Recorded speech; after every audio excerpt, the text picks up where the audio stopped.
My name is Maya Henderson, and I was 24 years old, the afternoon my mother stood up in the middle of my graduation ceremony and screamed that I didn't belong there. I was already on the stage when it happened.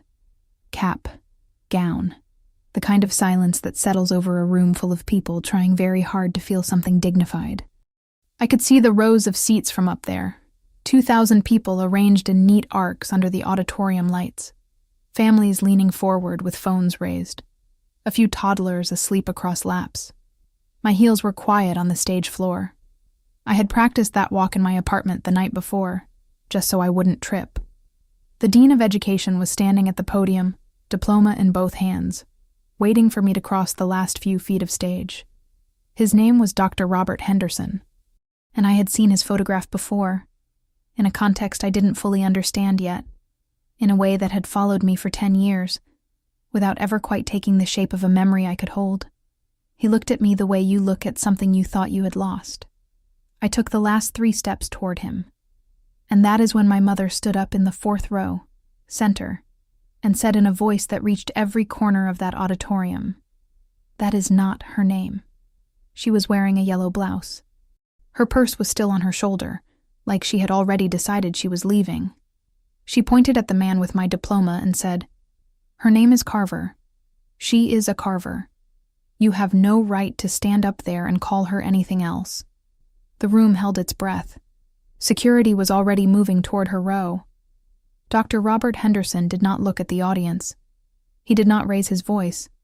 He leaned slightly toward the microphone and said, with the kind of calm that only comes from having made peace with something a very long time ago, "Maya Henderson is my daughter, and I am very proud of her." He held out the diploma. I took it with both hands. What she didn't know, what she had spent 24 years making sure I would never know, was that he had been watching over me the whole time. And she knew it. She always knew. Welcome to Betrayal House. I'm so glad you're here. If you have ever had someone in your life who controlled the story of who you were, who decided what you were allowed to know, what you were allowed to feel, what name you were allowed to carry, then stay with me, because this one is for you. Before we go any further, if this is your first time here, hit subscribe right now. We put out new videos every week, and every single one is a real story about real people who found a way through. Leave a like if you're already feeling something in this first minute, because I promise you, it gets much deeper. Let me take you back to where it all started. Portland, Oregon, 1999. I was 2 years old and I don't remember any of this. I'm telling you what I was able to piece together later, from records and letters and one very long conversation with my maternal grandmother that happened after everything fell apart in the best possible way. But Portland in 1999 is where the story begins, in a 2-bedroom rental on the northeast side of the city, with a woman named Brenda Carver raising a toddler on her own and telling anyone who asked the same thing. Her father left before she was born. We don't talk about him. I grew up with that sentence the way some kids grow up with a family photograph on the mantle. It was just there, a fixed object in the landscape of my childhood. Something you didn't touch. My father left. We don't talk about him. The first time I pushed on it, I was 7 years old. I was in the kitchen on a Saturday morning, and my mother was in the other room watching television. I was looking for a rubber band in the junk drawer, and I found, under a pile of takeout menus and dead batteries, an envelope. Cream-colored. The paper was thick, the kind that feels different from regular paper. Heavier, more deliberate. My name was on the front. Maya E. Henderson. I didn't recognize the handwriting. I didn't recognize the last name either. Henderson wasn't what anyone called me. I was Maya Carver, same as my mother, same as her mother. But this envelope said Henderson, and it was addressed to me, and it had a return address I couldn't read fast enough before my mother appeared in the doorway. "What are you doing in that drawer?" "Looking for a rubber band." She crossed the room in 4 steps and took the envelope out of my hand. "That's nothing for you." She put it in her sweater pocket and went back to the other room. I stood at that open drawer for a long time. I never forgot the name on that envelope. I didn't know what it meant, but I was 7 years old and already I understood in the wordless way that children understand the things adults refuse to explain, that it meant something, that it was mine, that she had decided, before I could decide for myself, that I wasn't supposed to have it. Brenda Carver was not a cruel woman in the way people imagine cruelty. She didn't scream. She didn't hit. She had a specific, precise way of making you feel that your questions were evidence of a character flaw, that to ask was already to misbehave, that wanting to know was the same as being ungrateful for what you had. She worked at a dental office for most of my childhood. Front desk, scheduling. She was good at her job. She remembered everything. Appointment times, patient names, the exact way the office manager liked her coffee. At home, she was organized in the same way.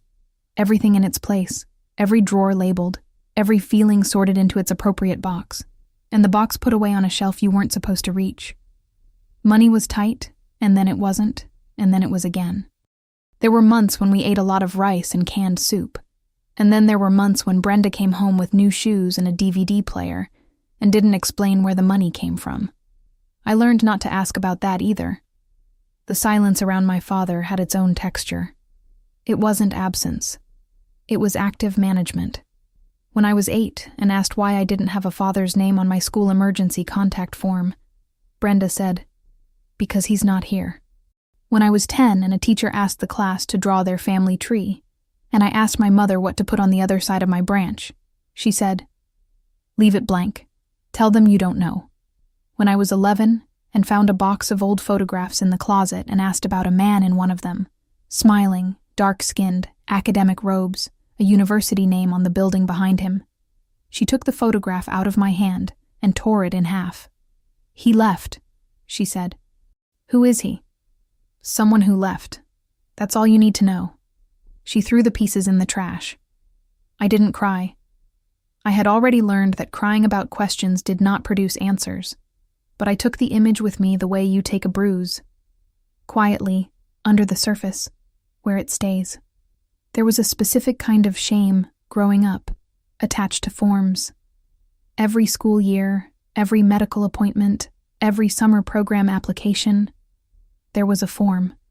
And every form had a line that said father's name, or father's occupation, or emergency contact, father, or father's date of birth. And every time I reached that line, I had to decide, do I leave it blank? Do I write unknown? Do I write deceased and hope nobody asks a follow-up question? I learned to write unknown. It was the most neutral option. But unknown implied that someone had simply not been recorded, the way a bird is unknown when you can't identify the species. It did not imply what my situation actually implied, which was that someone knew and had chosen not to say. When I was 9, a school nurse reviewing my health form paused at the family medical history section and asked me very gently if I knew anything about my father's health history. I said no. She wrote unknown and moved on. I thought about that for years. The ease of that transaction, the 2-second acknowledgement and release, the way the question dissolved without leaving anything behind. And I thought about how different it felt on the inside of that answer. Not 2 seconds. Not clean. A door that opened onto a room I had never been allowed to enter. I didn't tell Brenda about the nurse's question. I already knew what she would say. The summer I turned 10, a man named Gary moved in. Gary was Brenda's boyfriend, and he was fine in the way that furniture is fine. Adequate, functional, never quite comfortable. He had 2 adult kids from a previous relationship who visited on holidays and treated our apartment like a hotel they didn't particularly want to be at. Gary and I were civil to each other. We coexisted. He watched sports, and I read in my room, and we managed not to require anything from each other, which suited us both. What Gary's presence did, practically, was solidify something that had always been true, but was now architecturally confirmed. I was the part of Brenda's life that came before. I was the thing from the earlier chapter. Gary and his kids, and Brenda's book club friends and her work colleagues, that was the current chapter. I was the footnote. I don't say that with bitterness anymore. I'm saying it so you understand the environment, so you understand why I became the kind of person who writes things down. I was 12 the first time I kept a notebook. Not a diary. Nothing with feelings in it. A factual notebook. Dates and times and what was said. I started it because Brenda had a habit of denying things she had clearly stated. Not dramatically. Not in a way that felt like lying. More like she genuinely believed that if she revised the record firmly enough, the original would stop existing. I never said that. That's not what happened. You're remembering it wrong. And because I was a child, and she was the adult, the revised version usually won. So I started writing things down. I wrote the date. I wrote what was said. I wrote what happened next. And then I had the notebook. And the notebook didn't lie. And the notebook couldn't be revised. And for the first time in my life, I had a record that was entirely mine. I didn't know yet that this habit, this precise, obsessive date and time documentation of the world around me, was going to be the most important skill I would ever develop. I was 12. I just needed something I could trust. The notebooks filled up quietly over the years. 1 per school year, then 2, then 1 per semester. Nothing dramatic in them. Just the record. Just the date, and what was said, and what happened next. If Brenda said she had told me about the change in plans, and then denied it, the notebook said otherwise. If Gary said something at dinner that made the air in the room go strange, and Brenda later acted like it hadn't happened, the notebook said it had. I never showed it to anyone. It wasn't for anyone. It was just for me. The way a compass is just for the person holding it. Not because the landscape is going to change, but because you need to know which direction is north. I was good at school in a way that embarrassed Brenda slightly, though she would never have put it that way.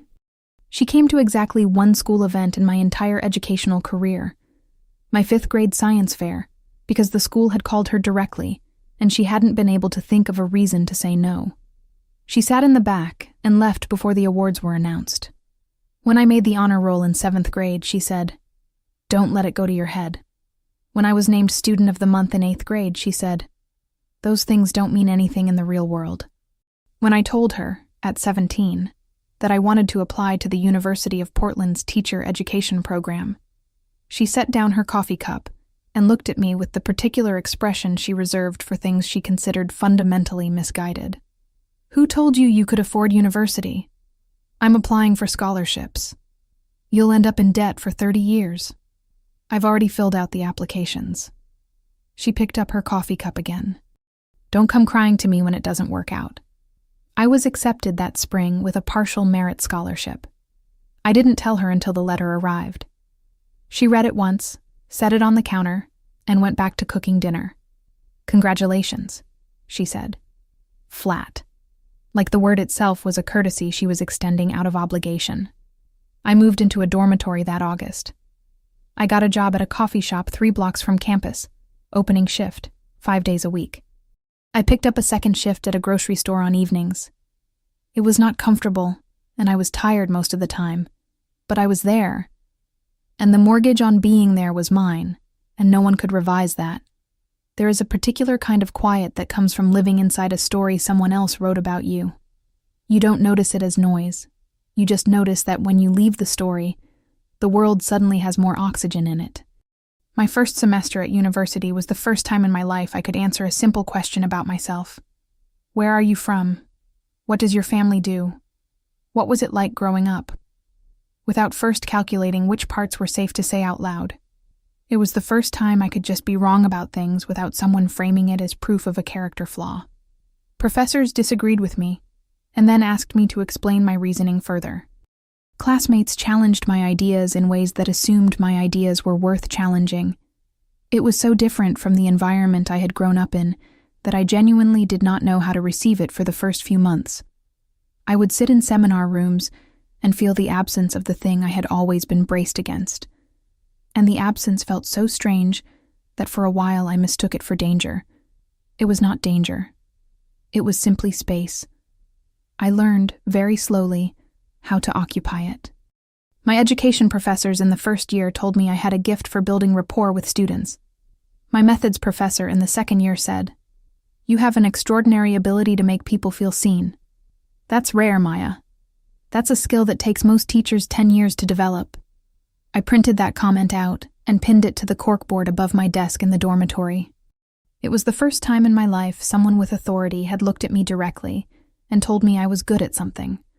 Not in spite of who I was, but because of it. In the second semester of my third year, I sat down with a financial aid counselor named Diane to review my funding package for the following year. She was scrolling through my file on her computer when she paused. Is something wrong? Not wrong, just, Maya, your name is appearing in connection with a separate private fund, not university financial aid, something called the Henderson Foundation Scholarship Fund. I said, I've never heard of that. She turned her screen slightly toward me. I could see a line in my file, a notation, linked to what looked like an external trust instrument. Are you connected to a Henderson family? My last name at school is Carver. I know. But this fund, it's a private charitable trust. The beneficiary name listed is Maya E. Henderson. She looked at me. Does that name mean anything to you? I thought of a cream-colored envelope in a kitchen drawer. Maya E. Henderson. I'm not sure, I said. That evening I sat at my laptop and typed into the search bar. Henderson Foundation, Portland, Oregon Education. The foundation had a website. Clean. Simple. A mission statement about supporting first-generation college students pursuing careers in education. A founded 1999 notation in the footer. And a photograph on the About page. A man in academic robes, standing in front of a building I recognized. He was somewhere in his early 50s in the photograph. Medium build, natural locks with threads of gray at the temples. He was smiling at the camera in the distracted way of someone who has just been asked to stop and pose when they were in the middle of something they cared about. I had seen that face before, torn in half and thrown in a trash can when I was 11 years old. I stared at the screen for a long time. His name, listed under the photograph, was Dr. Robert Henderson, Dean of Education, University of Portland. I closed the laptop and sat in the dark for a while. I want to try to describe what that moment was like, because I think if you have ever had a piece of your own history returned to you, you might recognize it. It is not the relief you expect. It is not like finding something you lost, because finding something you lost means there was a version of you who once had it and knew its name. This was different. This was learning that something had existed all along, that all those years of nothing were not actually nothing, but a something that someone had worked very hard to make look like nothing. The photograph Brenda had torn in half was on a website. The man whose face she had destroyed in front of me was a dean. He was in the same building as my classes. He had been there every May when the graduating students walked across his stage. And every May he had felt, I would find out later, something he described to me as being in a room where a door should be, and finding only wall. He had stopped assuming he would ever find the door. He had just kept showing up in the room anyway. I don't know what I felt that night. I know I sat with it for a long time. My final year of university was, on the surface, the most stable period of my adult life. I had my own apartment by then. Small, north-facing. 2 plants on the windowsill that I managed to keep alive, a corkboard covered in lesson plans and student teaching observation notes, and 1 printed comment from my methods professor that I had moved from dorm to dorm and now had on the wall of my own kitchen. I was completing my student teaching placement at a middle school in Northeast Portland, 6th grade English, and I loved it in a way that surprised even me. The specific, daily, unglamorous work of showing up for 12-year-olds who were figuring out how to trust. My relationship with Brenda was what it had been for years, cordial on the surface and cold underneath, like a road that looks clear until you step on it and feel the ice. We spoke on the phone every few weeks. She called more often when she needed something. Money, a favor, someone to confirm that she had made the right decision about something. I sent what I could. I said what I needed to say. She asked about my professors sometimes, about my courses. Practical questions, not interested ones. 3 weeks before graduation, she started calling more. Monday. How are your professors this semester? Are you close with any of them? I said no, not particularly. Wednesday. Does your dean, does he know who you are? Does he know your name? I said he probably knew all the graduating students by name. It was a small department. Friday evening, 8 o'clock. Is there a man at your school, an older man, maybe in his 50s, who has been asking about you? Mom, what are you talking about? Just answer the question, Maya. No. Nobody is asking about me. Why? She was quiet for a moment. Never mind. I'll talk to you later. She hung up.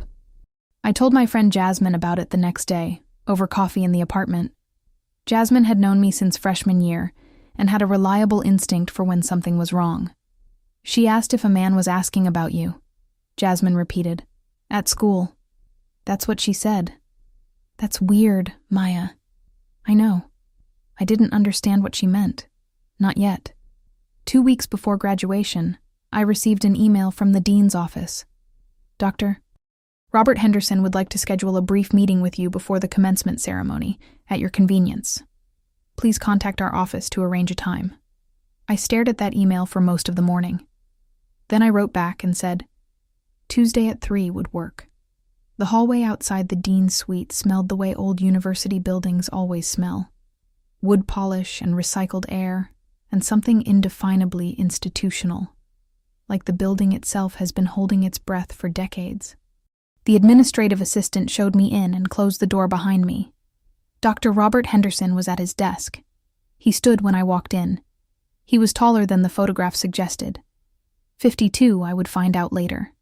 The graying locks, the reading glasses pushed up onto his forehead, the kind of careful posture that some people develop from years of trying not to take up too much space in rooms where they weren't expected. He offered his hand. I shook it. He held it a half-second longer than a handshake requires, then let go and gestured toward the chair across from his desk. We sat. He cleared his throat. Has your mother been in contact with this office recently? I don't think so. Why? He opened his desk drawer slowly, deliberately, as if what he was about to do had been rehearsed, and he was following the rehearsal to the letter. He retrieved an envelope, cream-colored, thick paper, and placed it on the desk between us. My name was on the front. Maya E. Henderson. I knew that handwriting.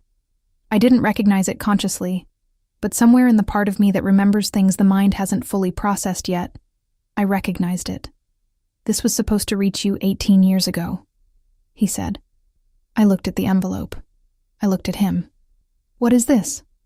I think you should read it at home. Alone. And then, if you want to, you can call me. He slid a business card across the desk. Not his university card. A plain card with just his name and a personal cell number. I picked up the envelope and the card. I drove home. I set the envelope on the kitchen table under the window, next to the plant I had been meaning to repot for 3 weeks. I did not open it. That evening at 8:47, my phone rang. Brenda, did you go to his office today? Something went still inside me.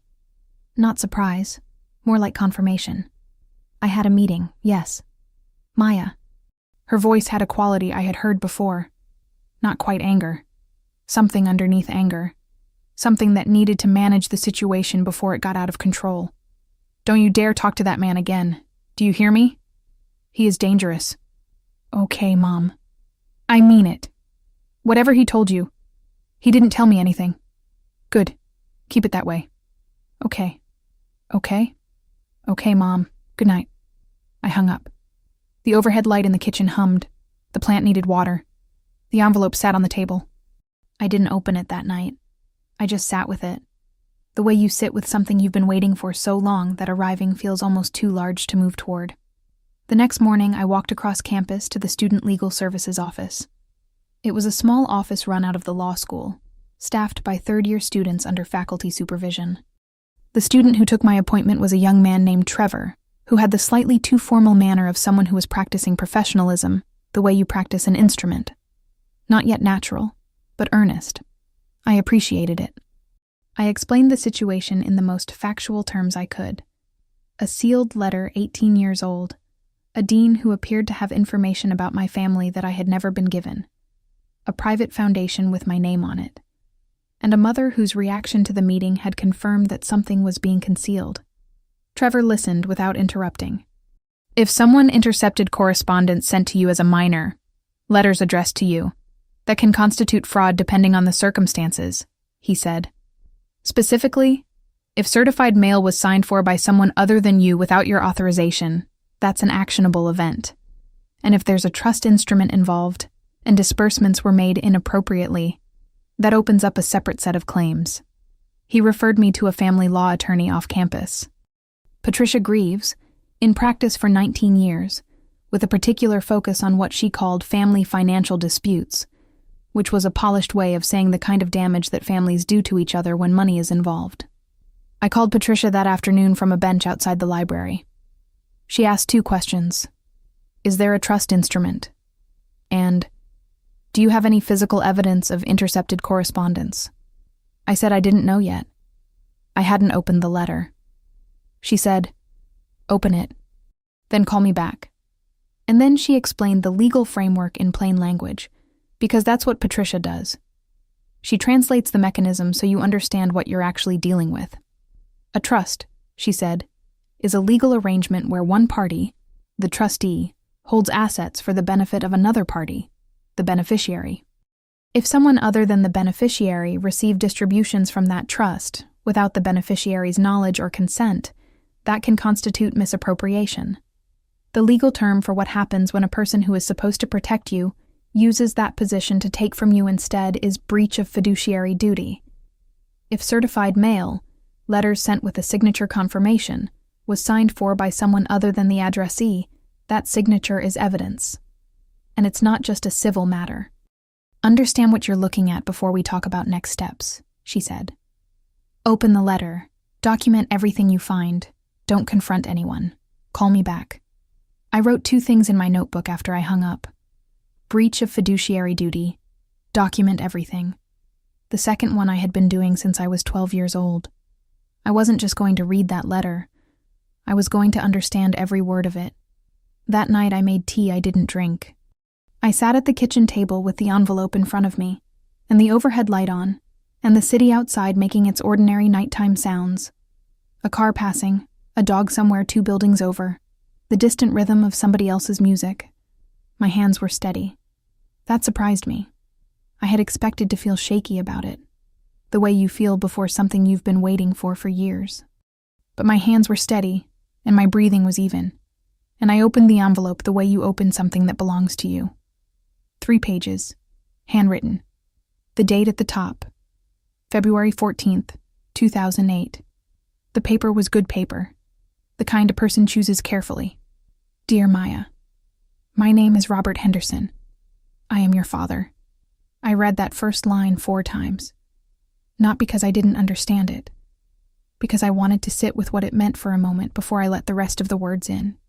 He wrote that he and Brenda had been together briefly in 1999, that he had not known about her pregnancy until after I was born, that Brenda had told him she did not want him involved, and he had respected that. For 2 years he respected that. Then he changed his mind. He wrote about that change in a single paragraph that I have read perhaps 40 times since, not because it is dramatic, it is not dramatic, but because it is written in the language of someone who has spent years trying to get the phrasing exactly right, which is the language of someone who never stopped caring about the answer. He wrote, I was not absent because I chose to be. I was absent because I was told my presence was unwanted, and I believed that I had no right to contest that. By the time I understood I did have that right, that you had that right, regardless of what your mother wanted, I had already lost years I cannot return to you. What I can do is tell you the truth, and tell you that the foundation I built, and the money I set aside, and the letters I wrote and sent into silence, were not guilt, and were not obligation. They were the only way I knew to keep showing up for someone I was not allowed to know. He had tried to contact Brenda in 2001. She had refused to respond. In early 2002, he established the Henderson Foundation for Education. In part, he wrote, because he was a man with resources and no direction for them, and education was the only place he knew how to put something good into the world.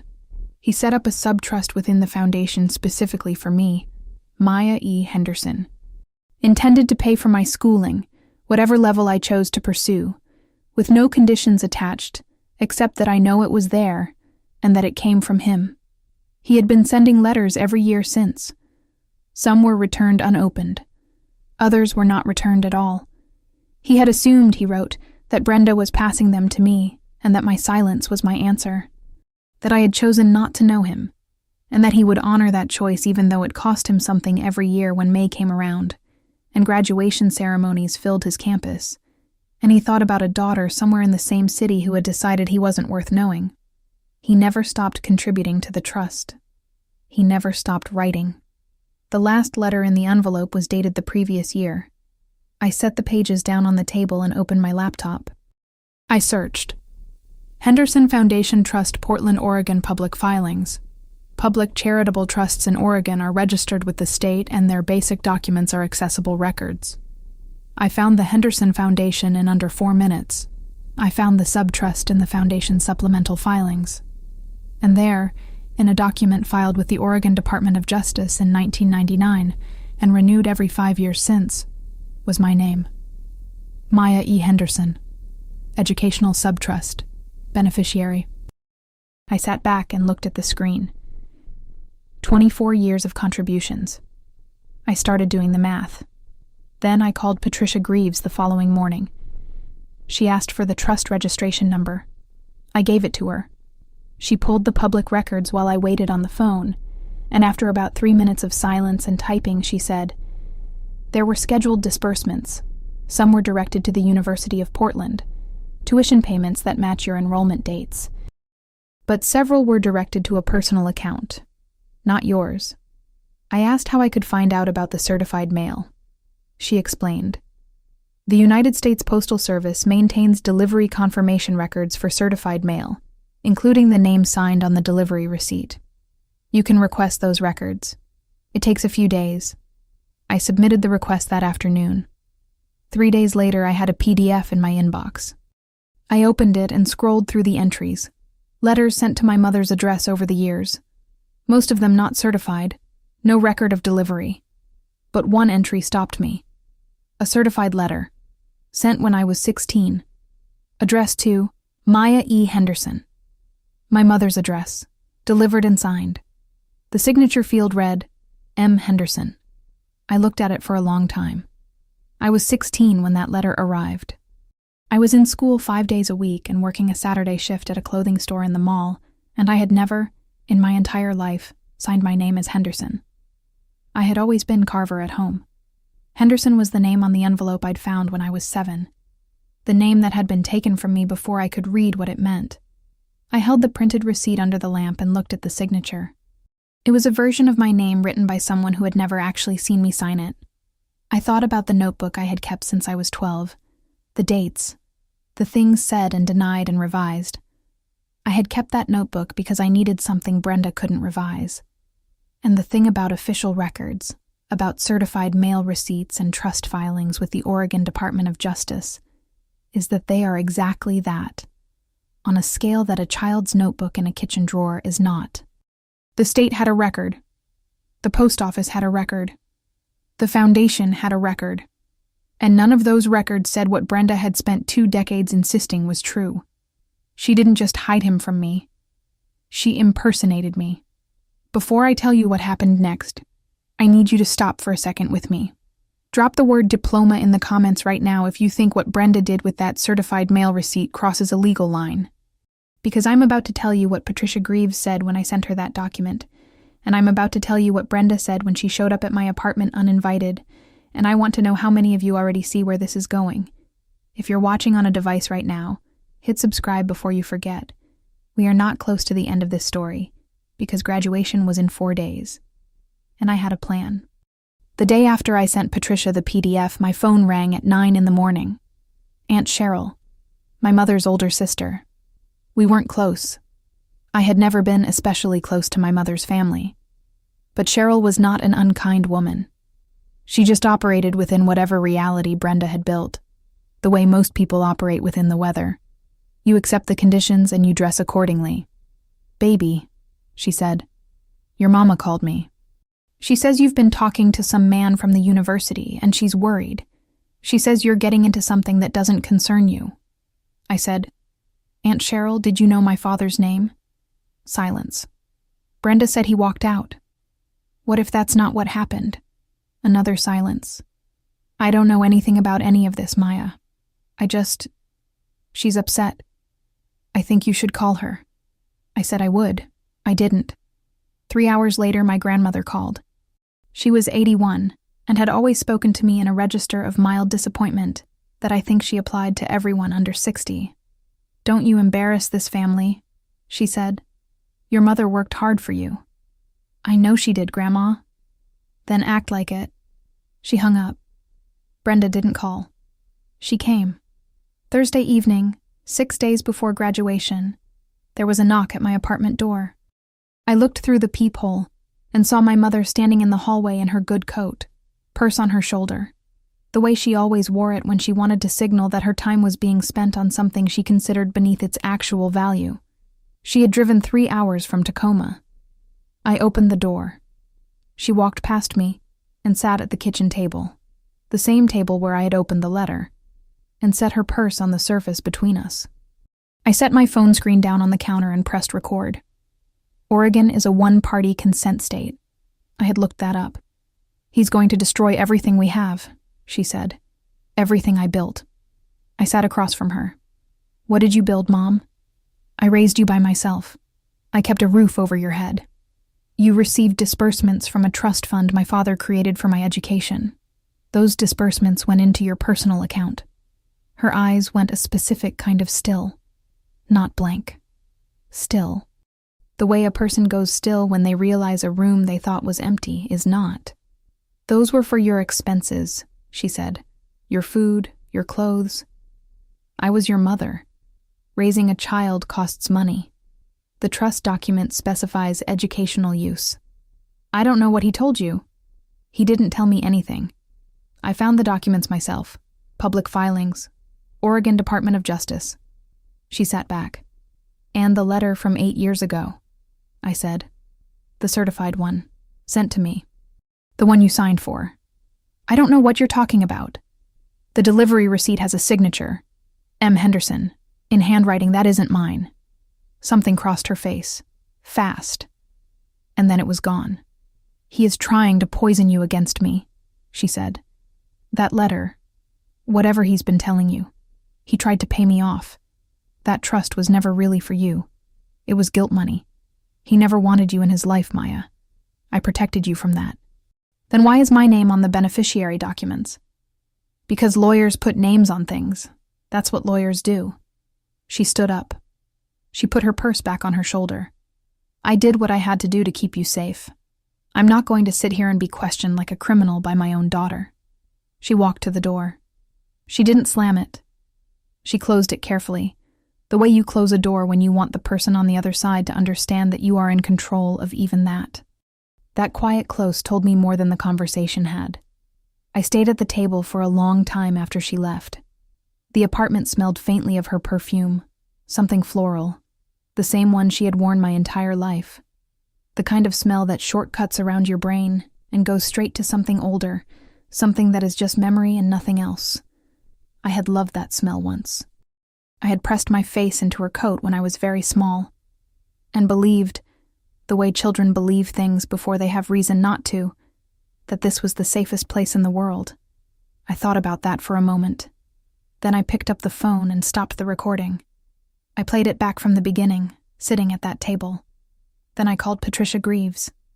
I have a recorded conversation, I said. Oregon, one-party consent. Is it useful?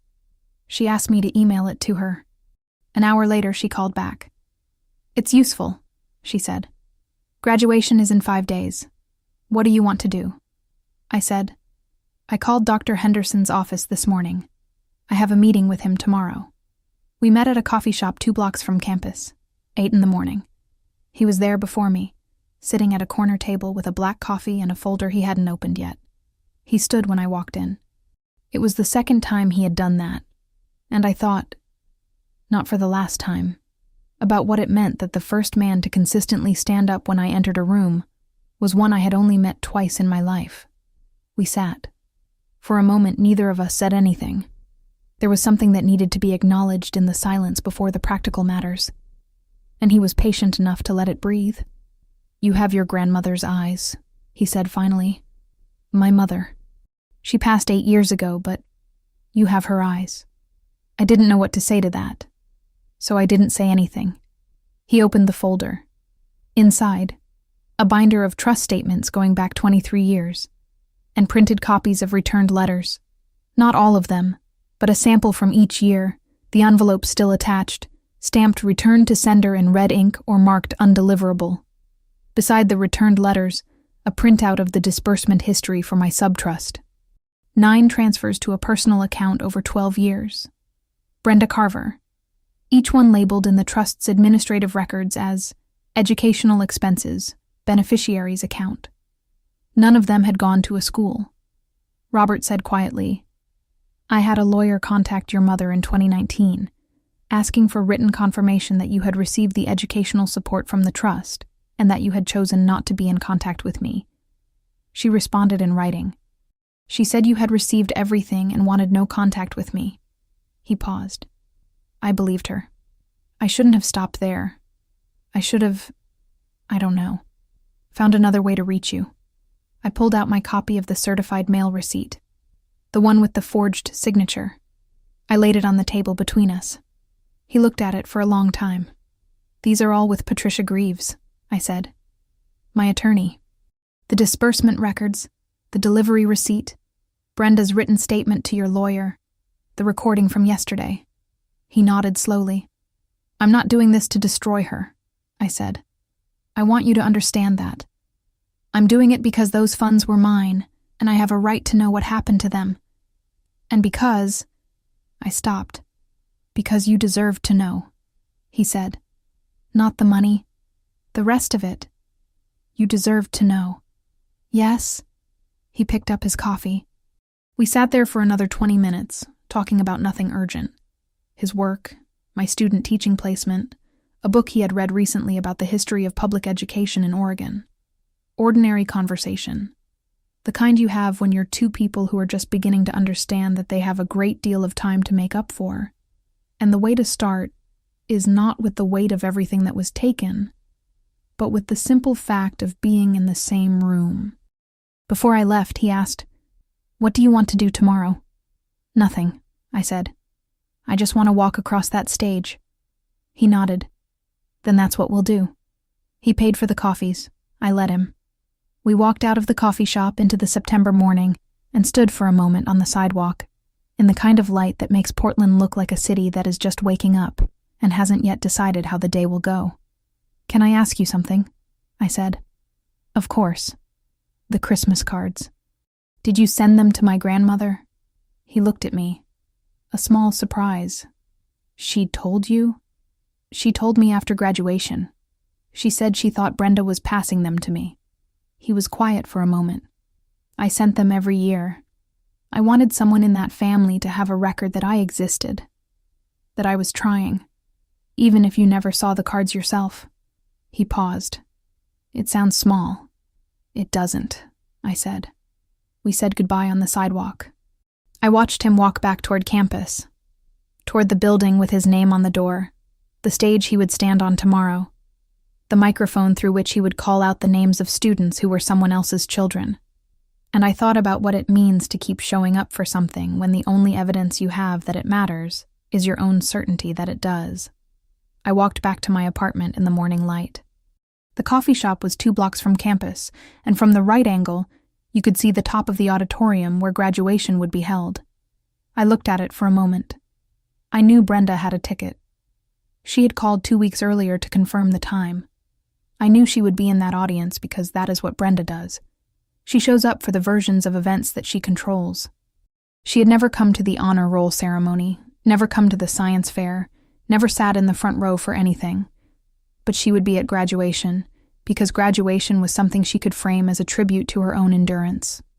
I walked into that ceremony knowing exactly what I was walking into. What I did not know, what I could not have predicted, was what she would do when she could no longer control the story. The morning of my graduation, I did my hair slowly, carefully.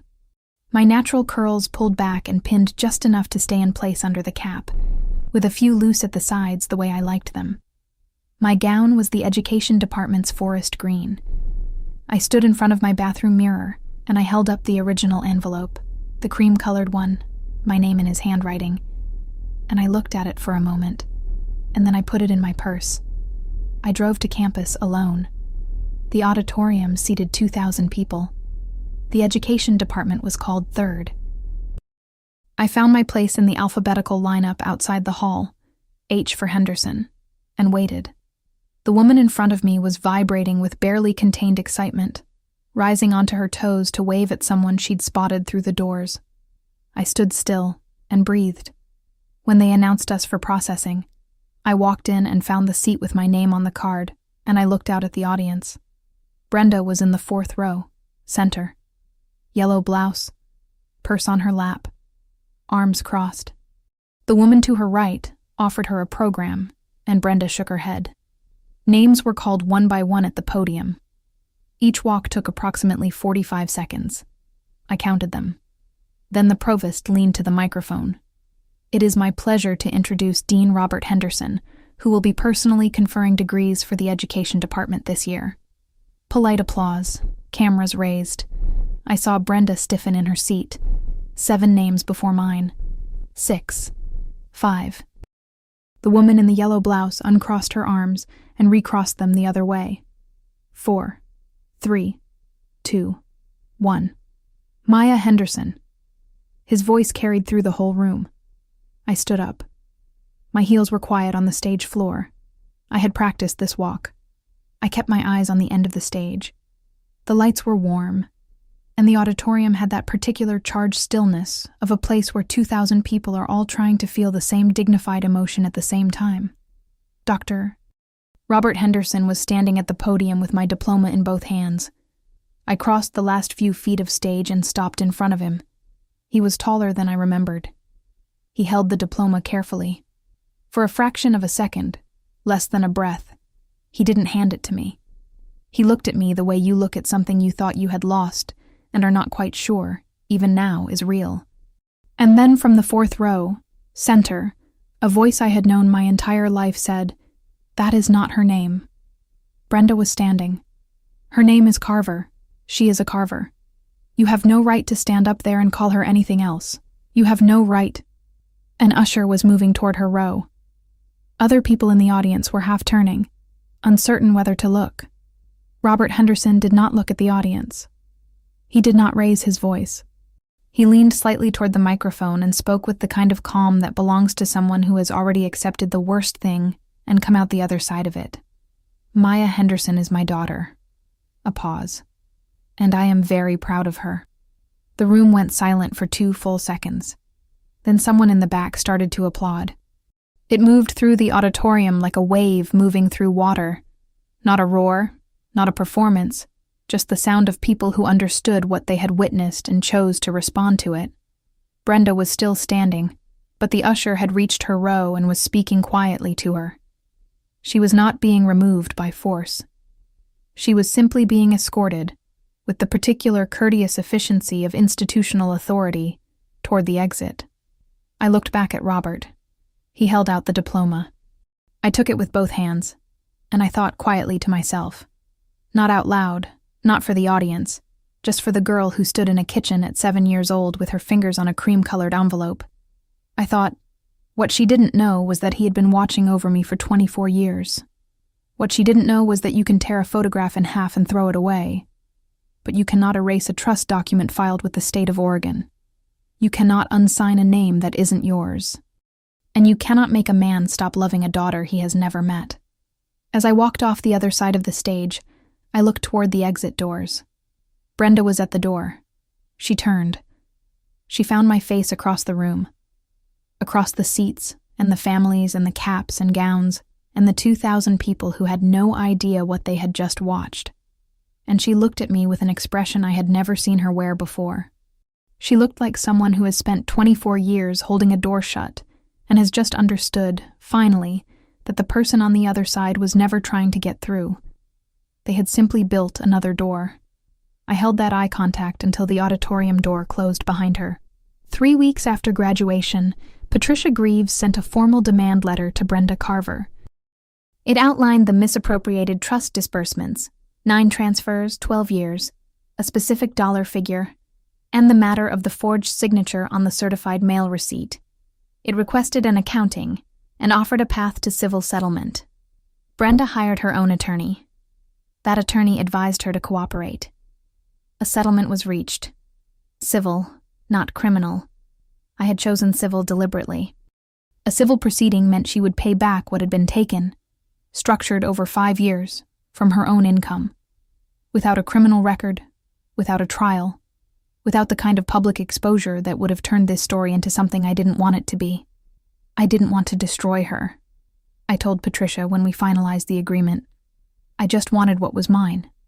Patricia nodded and said, "That's why this works." I have thought about that phrase many times since. That's why this works. Because restraint is not the same as weakness. Because choosing the least damaging path is not capitulation. It is the choice of someone who understands that the goal is repair, not ruin. I had spent 24 years inside Brenda's version of events.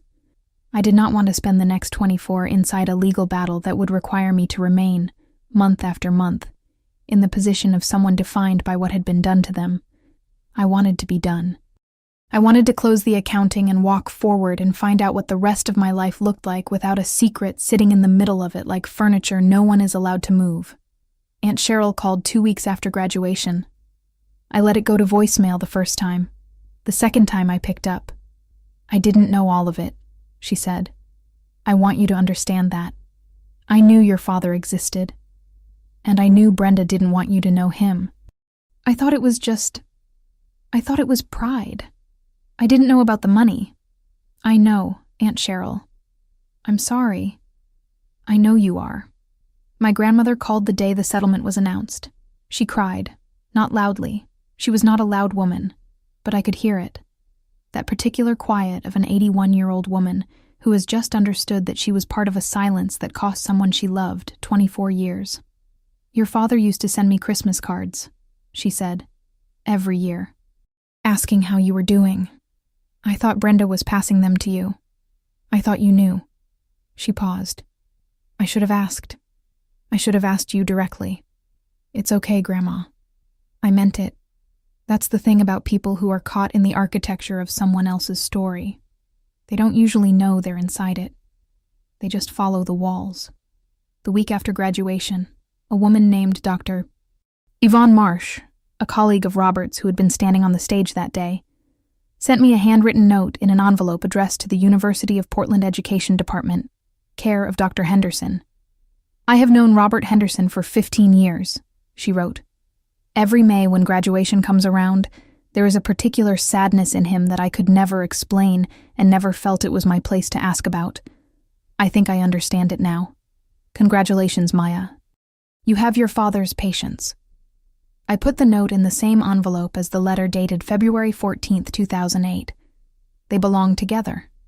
2 months after graduation, I still have the same apartment, the same 2 plants on the windowsill, the same corkboard in the kitchen, still covered in notes from my student teaching placement, still with the printed comment from my methods professor that I have been moving from wall to wall for 3 years. But there is something new in the center of the corkboard now. A frame. On the left side of the frame, my diploma.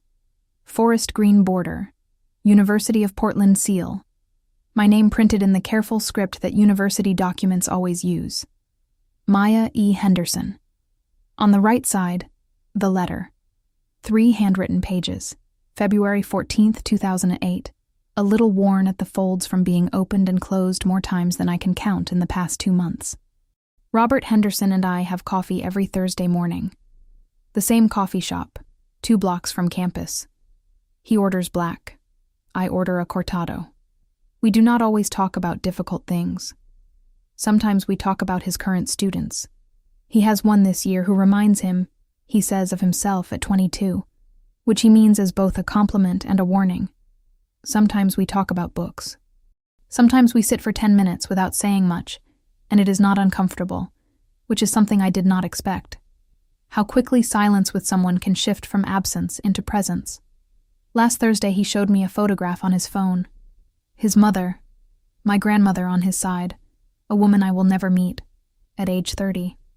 She is standing in front of a building I don't recognize, squinting slightly into the sun, looking at the camera with an expression that is not quite a smile, but is clearly not its opposite either. "She has your eyes," Robert said. "You already told me that." He laughed. I laughed. "Here is what I know now that I didn't know when I was 7 years old with my fingers on an envelope I wasn't supposed to find. The people who try to make you smaller are always the ones who are afraid of what you will find on the other side of the door they are guarding." Brenda spent 24 years managing a secret.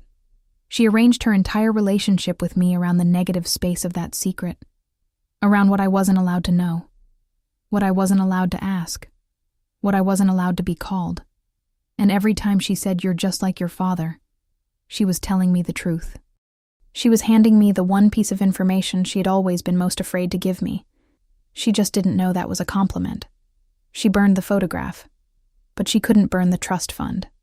She couldn't burn the letters, not the ones that were returned, not the ones that were redirected, not the one that waited in a desk drawer for 18 years until the right moment arrived to set it on a table between two people who both needed it. She couldn't burn 24 years of a man showing up every May and feeling something he had no language for, standing on a stage surrounded by students who weren't his daughter, handing diplomas to people who weren't the person he was looking for. And she couldn't burn the name he gave me, Henderson.